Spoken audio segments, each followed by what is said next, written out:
Hi, தாளிப்பு வடகம் செய்கிறேன் நான். தாளிப்பு வடகம் செய்கிறதுக்கு சின்ன வெங்காயம் 1.5 கிலோவும் 3/4 கிலோ பூண்டும் எடுத்து உரித்து வச்சுருக்கேன். உரித்ததுக்கப்புறம் அது மிக்சியில் நல்லா நச்சது மாதிரி அரைச்சிக்கிறணும், நைஸாக அரைக்காமல். ஏன்னா சின்ன வெங்காயம் தண்ணி விடும்.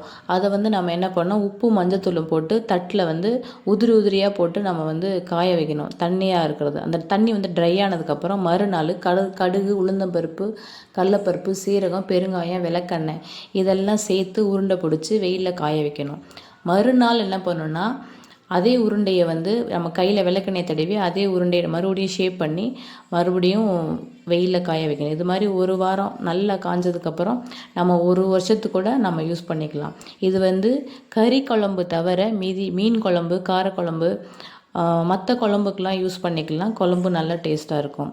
இது நானும் இப்போ தான் ஃபஸ்ட் டைம் செய்கிறேன்.